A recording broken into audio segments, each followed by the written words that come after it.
What's up, everybody? This is Dominic D'Angelo of adfreeshows.com, SEScoops.com, and it is a Friday. It is Rumor Innuendo, and I'm here with Robert Karpelis, WE Creative _ish on X. A little bit of a bittersweet Friday because we have to tragically talk about the passing of Kevin Sullivan, the Taskmaster. And Robert, you had a good story that you wanted to share regarding him. Yeah, I mean, before we even get into it, I mean, obviously this is a big loss for the wrestling community. He's someone who has been so integral to so many promotions, so many incredible moments, so many situations that you don't even realize Kevin Sullivan's fingerprints were on it.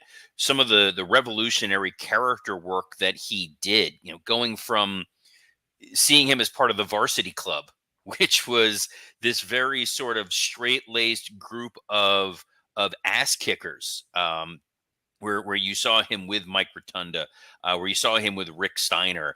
It was a very similar to what you're seeing now with American Made, just legitimate shooters, legitimate badasses going out there, and then the devil character that he did really generated a significant amount of heat, no pun intended. You're right. You know, this is a precursor to Undertaker, precursor to the Brood and all that. This really was a guy who was capitalizing on this strange phenomenon in the 80s of Satan panic, that devil worship was going on in your neighborhoods. That behind closed doors, this may be going on in the preschool you send your children, or the nice old man across the street. It was a great thing for local news to latch on to stir up fear that there was devil worshiping going on. Kevin Sullivan understood that. He saw this as an opportunity to develop some interesting character work and overcome the fact that he's, you know, height-wise, he's, you know, Dominic D'Angelo-esque. He is. And you never saw that with him. You know, he was a shorter guy who projected himself as a bigger man. His character work in WCW, both on screen and behind the scenes, the dude went toe to toe with Hulk Hogan. Like, he was him in the Dungeon of Doom, which was what it was. It was their answer to the cartoony world of the WWF. He was still able to go, and like, you can hear him, that little grab, like, Hogan, like, it's funny. And he was part of the creative team that helped launch arguably the biggest moment in WCW history, which would be Bash at the Beach. 1996, Hogan turning on WCW and joining the NWO. Sullivan was a part of that. And if you go back and watch Who Killed WCW, he's very much a prominent figure in there. And he's a guy who was like, look, I was just trying to do my best with whoever was in charge and whatever it is that they wanted. Has a great mind for the business, but knows I'm sort of at the mercy of whoever's holding the pen. Right. And by the pen, I mean, sorry, but I never whoever's holding the pen, whoever's holding the piggy bank. That would be the more accurate answer. Have you ever run across the Taskmaster? Very briefly. I saw him in passing at one of the Starcasts, I believe, and then he was a guest on Click This when they did Nash and Friends. So I got to see him over Zoom and stuff like that and interact with him a little bit there. And then in addition to, my brother Marcus became very good friends with him, you know, corresponding with him through ad-free shows and things like that. And so they would keep in touch. And Marcus even got to ride him from Huntsville to the airport, and they had a long conversation and formed a friendship that way. And so I got to sit in when Marcus had him as a guest for the Snake Pit with Jake Roberts. And so brief interactions with him, always such a nice dude, obviously a big sports fan, big Boston Red Sox fan. And, you know, we just had that personality about him. Kevin Nash loved him, having him there as a guest. And you can just see, you mentioned it, all the lasting influence that he's, we mentioned it, I think, in the group text too, like the Wyatt Six. Like, you see what they're doing. You see Dexter Lumis has the X on his forehead and the eye black, and you look, it's like to a T with what Kevin Sullivan was doing back then. And then, yeah, you mentioned it did the Satanic Panic. I remember him telling the story too about him literally going to the grocery store dressed like that to freak people out and to like cause this concern and like, you know, what is up with this guy? Is there something up with this guy? And Do you know what it takes to really freak people out in Florida? Like, you really got to up your, especially in like Central Florida where he was, and like Tampa. Like, you're going to see 8 dudes dressed like that if you go to a Publix in Central Florida. So I'm glad I'm in South Florida. I'm far away from our friends in the Clearwater, St. Pete, Tampa Bay area. But what was cool was getting to work with Kevin in MLW. We had brought him in, and it's great because you see the image of Kevin Sullivan, you see the Taskmaster, you see the Devil, and then he's just this dude sitting in a Red Sox t-shirt talking about baseball and lobster fishing. Yeah. Reading a book at the time, he was super into it. We talked about Florida since he had a gym that was further south, I think in the Keys area. So very unassuming guy, but we were putting together our Battle Riot, which was sort of our answer to the Royal Rumble. Right. 20 men, 30 men entering, but you could win by pinfall, submission, or elimination over the top rope. And him working with Bruce Pritchard, and the two of them sitting there and watching those guys map everything out with us was so fun to kind of just get a peek behind the curtain. But we were doing a storyline at the time. And the storyline was we had the Hart Foundation. Believe it or not, we actually had the trademark to the name Hart Foundation, which Wow. it boggled my mind that slipped through WWE's fingers at that point. We had the trademark to that and War Games at one point. Wow. But so we had this new Hart Foundation. It was Teddy Hart, and it was Davey Boy Smith Jr. here. Mhm. So we have this duo, and they're trying to recruit Brian Pillman Jr., who's now Lexus King in NXT. And the idea was they're trying to pull him in because of the Hart Association, and they're villains. And Kevin Sullivan is like, look, in character, obviously, he's like, I'm fighting for your soul because I messed up with your dad. I didn't step in. I should have helped your father. Obviously, we had our issues, the Booker Man segment, but I failed your father. I will not fail you. And it leads to this confrontation, this moment where Pillman has to choose sides. And we're filming this in the hotel in Westchester County in New York, Mhm. and we're in this corridor. And so the idea is like there's an upstairs case and a downstairs case. So it's this great visual of like, are you going to go up and join with Kevin, or are you going to go down and join the dastardly Hearts? And he's not sure what he's going to do. And he's got the Hearts on one side, he's got Kevin on the other, and he takes this cane and he cracks it across Kevin Sullivan's head. It breaks. And Kevin's like, hit me as hard as you can, brother. Like, we got to make this thing look good. So there's this loud crack, and then Kevin blades, and he is bleeding like a stuck pig. There's a pool of blood on the floor, and he's doing all, and it's like there's this sense of gratitude that at this point, MLW, like, we're sort of the upstarts. We barely had a TV deal on BN Sports, and Kevin Sullivan is this legendary figure, and he's doing this for us. So we're getting him cleaned up after this. The shoot was incredible, and we're all upstairs in this top floor ballroom where we do this is our pre-tape room, and all of a sudden we hear footsteps in the doorway in the stairwell. There are a number of armed police officers in tactical gear. We look out the window. The building has been surrounded by police because people heard the bang and thought it was a gunshot, and then saw a pool of blood in the stairwell. So at this point, we're like, oh no. The cops walk in, and the very first person to approach the police, Teddy Hart. Oh my, what a start. I got this, guys. I'm going to go talk to the cops. I'm like, the hell you are.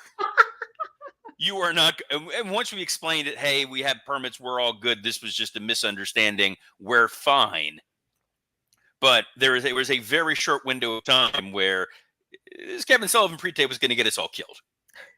That's right. So when I thought of Kevin, like, that's the first thing that comes to my mind is that moment. And it's kind of the goofy beauty of wrestling. Rest in peace, Kevin Sullivan. I'm glad that to some degree he did get his flowers. I know Tuesdays with the Taskmaster, that was on ad-free shows. Like, he really understood how much people appreciated what he did for the business. And it's kind of fitting that the last public appearance of him was that Who Killed WCW, and a chance for him to really lay out in a really positive way what his contributions were to the sport of professional wrestling. It's fascinating to think about the story he told about like holding Hulk Hogan hostage. That was his job. Is he Yes. literally held him hostage to keep him from not staying away from not turning heel, and he got him out there, and it all worked out. And wow, it transcended the business in so many different ways. Really defined a different style to bring to pro wrestling, and the form of entertainment that we really, really do enjoy, and people get a lot out of. So, I mean, R.I.P. Kevin Sullivan. It's neat you mentioned Battle Riot, because that was the first MLW show I ever went to. And little did I know he competed in the Battle Riot too. Wasn't he in the match itself? He was in the match. He even had the spike, but he still wore the Boston Red Sox shirt. Yes, he did. Uh-huh. I didn't realize you were at that show. That was my first like big media event kind of thing, was going to that and covering it, because I was there for WrestleMania weekend. So pretty neat. I was unaware of that too till the picture got posted today on MLW, and I was like, wow. So I was there for that. It's pretty neat to think about. I was there's a great shot our photographer Harry Aaron took of, it was Tom Lawler standing on like the second turnbuckle holding up the title, and you just see the packed ballroom that we were in, and we made it into a t-shirt. I actually have an I'm right there front and center on the shirt in the balcony, because I was running entrances. And what was terrifying is the first time at this nightclub that they had ever hosted a wrestling show. Now other companies host wrestling shows there, and they're like, okay, the club owner's son, grown adult son, is going to be working with you in the booth. So I'm loading up all the music and the graphics, and I'm running, all right, this guy's going to come out now, and here's going to hit this and hit the music and directing traffic and all this stuff. And this guy had no clue what he was doing. Russian gentleman. And I don't want to make any sort of assumptions. However, based on the tattoos on him, the kind of Russian gentleman you did not want to run afoul of. But I was unaware of his associations with all of this allegedly rumor and innuendo until after the fact, when I get told that I was apparently screaming and berating at a very important man within the New York Russian legitimate sanitation worker, pipe fitter, whatever euphemism we want to use here, entity. So I took my life into my own hands to make sure that was a good show, Dom. Well, you did a darn good job, Robert. Let me tell you. I did. We're doing a darn good job here today. So we're gonna. I'm not pivoting to Blue Chew now. As much as that, I know that would pop Sullivan. He wouldn't care. He would have loved if it was like, you were better. If you want to unleash your little devil. Oh my god. You know what? The hell with it. In honor of Kevin, he would love it. Hey folks, if you want to unleash your little devil, our next sponsor needs no introduction. You've seen the ads. You've heard us talk about it a million times, and I bet there's a big part of you, pun intended, that wants to try it. What am I talking about? Blue Chew. That's right. This isn't your grandpa's blue pill. This is the one. The OG chewable tablet for better sex. Blue Chew is a unique online service that delivers the same active ingredients as Viagra, Cialis, and Levitra, but at a fraction of the cost and in chewable form. The process is simple. Sign up at BlueChew.com, consult with one of their licensed medical providers, and once you're approved, you'll receive your prescription within days. Blue Chew tablets are made in the USA and prepared and shipped directly to your door. The best part, it's all done online.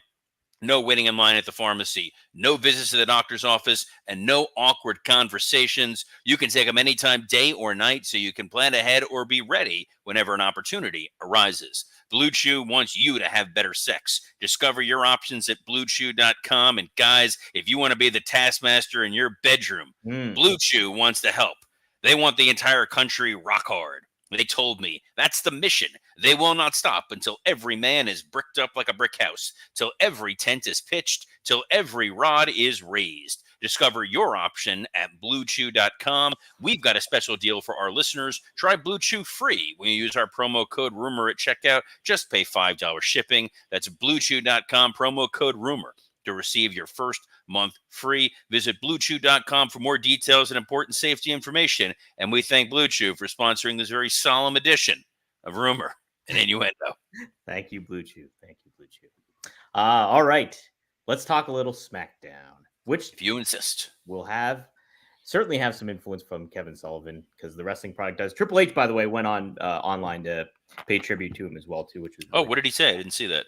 Let me pull up the article because he wrote a nice little statement about it. I didn't mean to put you on the spot here. That's okay. But no, it was cool because WWE was pretty quick to honor him. And then Triple H added a quote to it, too. So let me see if I can. It is unfortunate Sullivan never got into the Hall of Fame. I feel like he's a guy one year that they could have absolutely put into the WWE Hall of Fame. And it would have been a hell of a speech. Oh, my gosh. You think about that. Yeah, 100% that would have been. Well, this is what Triple H had to say. He said, Kevin Sullivan had one of the most unique minds in the history of our industry, pushing creative boundaries and developing some of the most intriguing characters to step into the ring. He had an unwavering passion for what we do. My thoughts are with his family, friends, and fans. So very nice tweet by Triple H there. So love it. Yep. Speaks well to who Kevin Sullivan was and his legacy in the business. So, but let's talk some SmackDown. Oh, okay. Yes. SmackDown. I was going to say, it's really nice that they're willing to acknowledge someone who was not part of WWE. Mm-hmm. Yeah. It's neat that those doors are kind of open too. So, I'll be right back. I got to step out for a second. That's okay. The doors are open for SmackDown and Roman Reigns. He is returning tonight after making his return at SummerSlam in a big way. So it'll be pretty neat to see how they position him, if he's going to kick off the show, if he's going to close out the show. He can kind of do that either or, I think. But it's going to be a very exciting thing. But the lineup is pretty interesting for SmackDown because it's no matches are announced. This is literally what they have lined up here. Roman Reigns returns. Cody Rhodes is set to appear. LA Knight is set to appear. AJ Styles is set to appear. And then Nia Jax is set to appear for a championship celebration. So, a lot of appearances, no matches announced. Robert mentioned Roman Reigns coming back. Obviously, we saw him on SummerSlam. Now we'll see him on SmackDown. Would you kick the show off with him? Would you end the show with him? Does it matter? And how would you handle Roman in this situation? I think you got to open the show with Roman Reigns. We know, based on his entrance alone, that could be 20 to 27 minutes of television. Yep. We know that they are up against the Friday Olympic replays that are going on. We know that it is it's the reason why most folks are tuning into the show. So what becomes compelling is you're opening with Roman, and while he's walking out there, while he's showing up, you're talking about all the other stuff that we're going to see. You know, we know Cody's going to be there. We know LA Knight's going to be there. We know Nia Jax is going to be there. We know this is the fallout from what there was at SummerSlam. So now we have to tell the why Roman why story. We have to tell the Solo Sikoa response.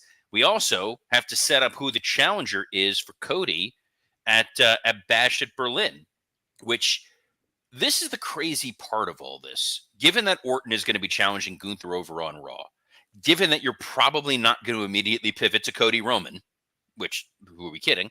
And you're probably not going to do Cody Solo again. The list of challengers for Cody Rhodes gets very, very small. We know AJ Styles is back. We've seen it twice already. Mm-hmm. Shinsuke Nakamura is a non-factor essentially on SmackDown. The guy who would have been perfect for this spot, ironically enough, would have been Bobby Lashley. Wow, you're right. You know, This would have been the time you got to heat somebody up who looks intimidating, who feels like a number one contender. Lashley would have been that guy. But we know that it looks like Bobby Lashley's contract's going to be lapsing and he's going to be stepping away. So I'm curious to see where their pivot's going to be. Joseph Wade Walters here suggests Cody KO.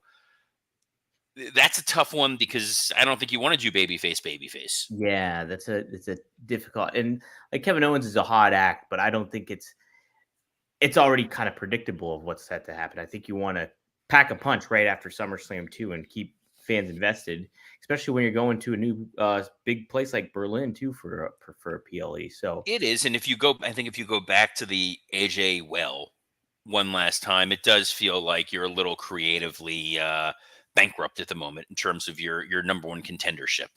Well, So Robert, you mentioned on when we did Rumor and Innuendo on, I think it was Tuesday, because we were talking about Raw, this was like a WrestleMania after Raw, or a Raw after WrestleMania in regards to SummerSlam here.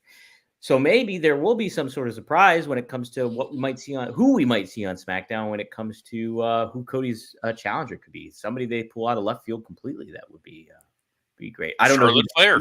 There we go. She's back. Ever go after Cody? Yeah, they could. They could have a surprise. They could have ideas built up for where this is going to go.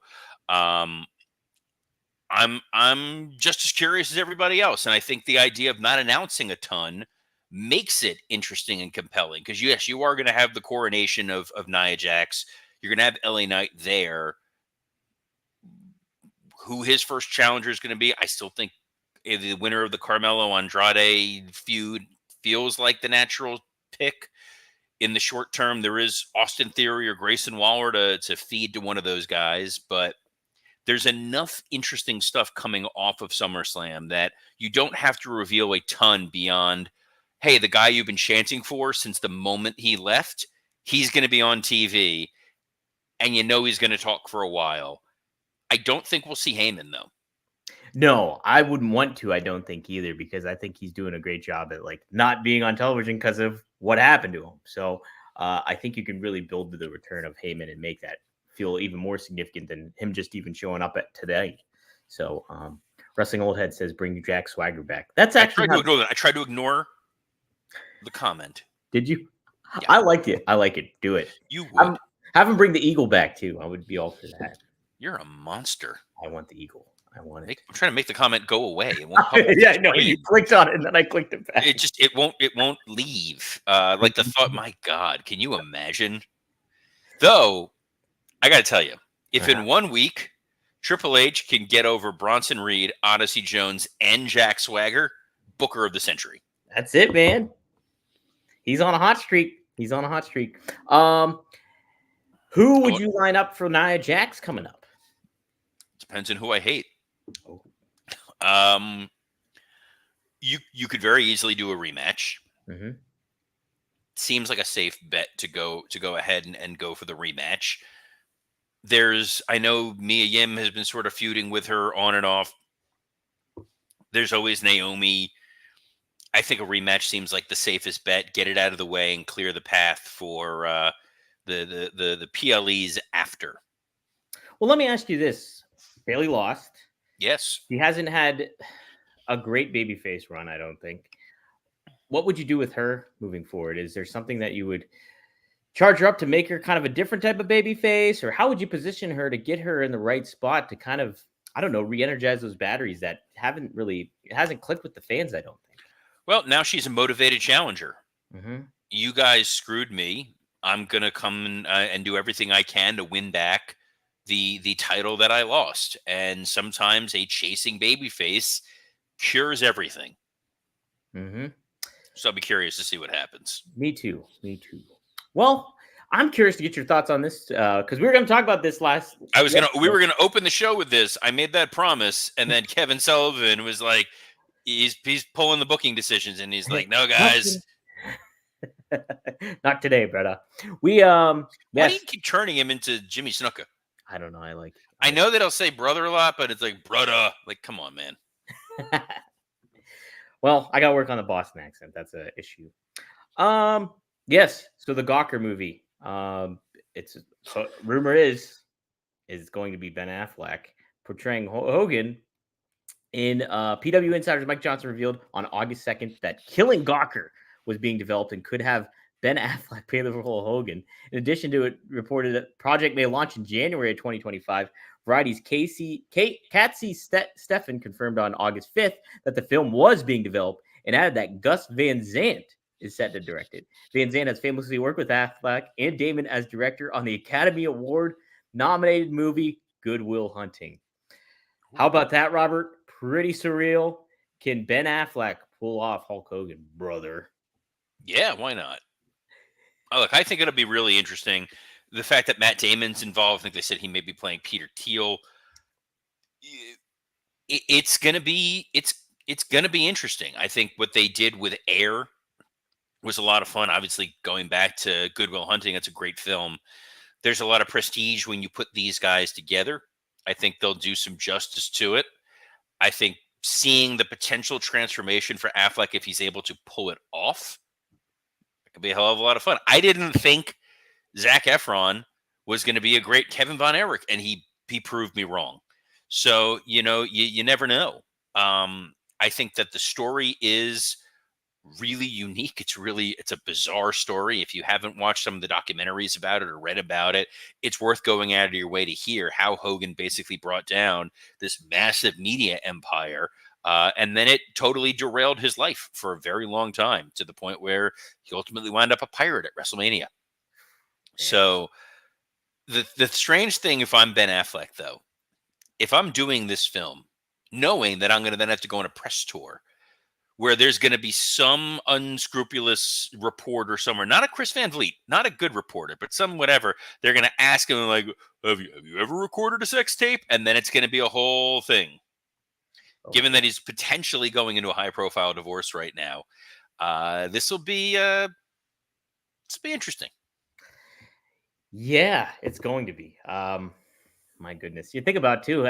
I did not see Ben Affleck as Batman, so I can't attest for how he did it with that. But him as Hogan sounds. He was a better Batman than you would think. Really? Those movies are not great. I am not here for the Snyderverse of DC films, but Ben Affleck was surprisingly good as Batman.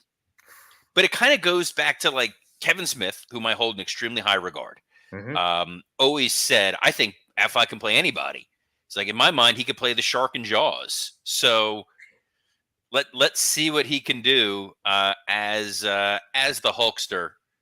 We got 2 minutes left. You want to tackle the last news story or wrap it up? Yeah, let's touch upon it before we close out, I guess. Also, yesterday, some news broke about the status of Ricky Starks. PW Insider Elite.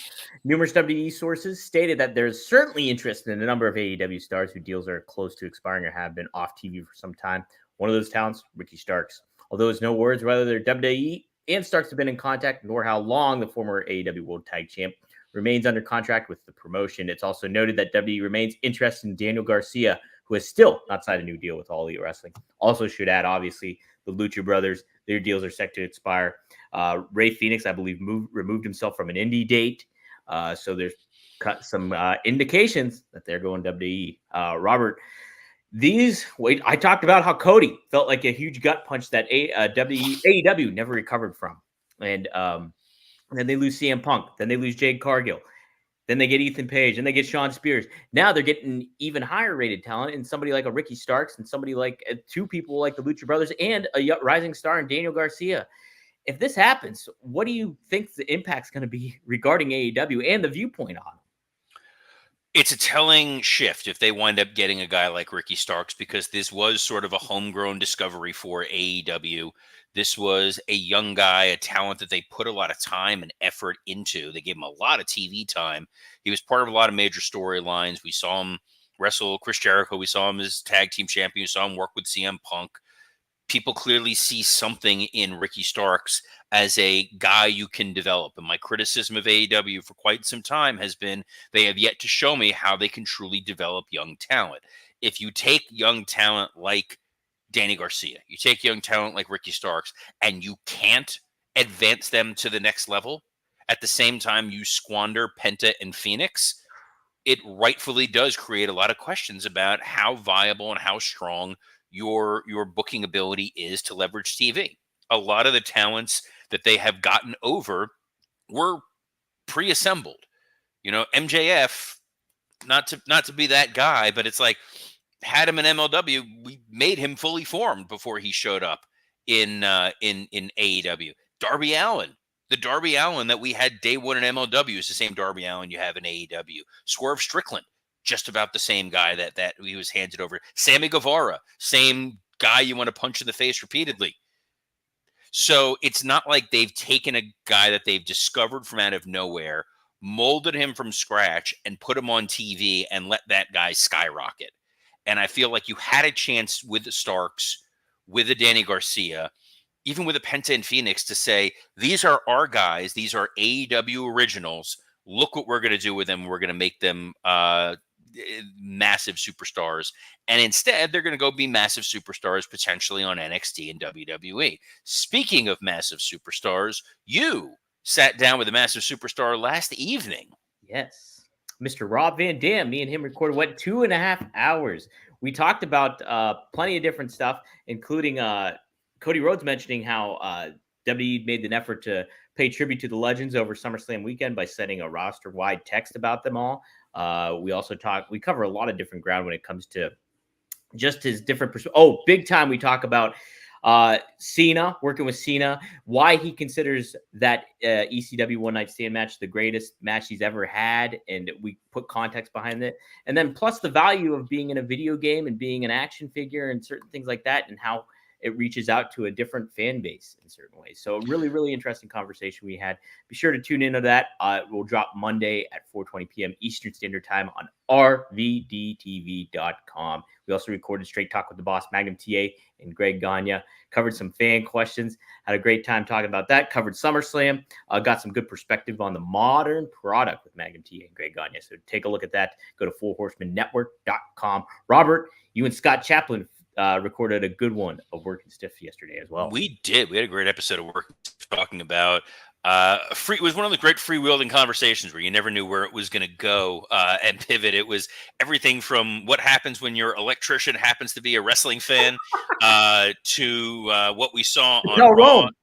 We saw on Raw and AEW, and our slightly more explicit thoughts on the Gawker movie. So, and my full tirade about Britt Baker, which, oh man, that felt good. I bet it did. But you know what feels good, guys? Tuning in here every Monday through Friday at noon Eastern, Rumor and Innuendo on a plethora of platforms, including the WW Creative _ish X account, the SE Scoops X account, and on YouTube on ad-free shows, Rumor and Innuendo, and Working Stiff.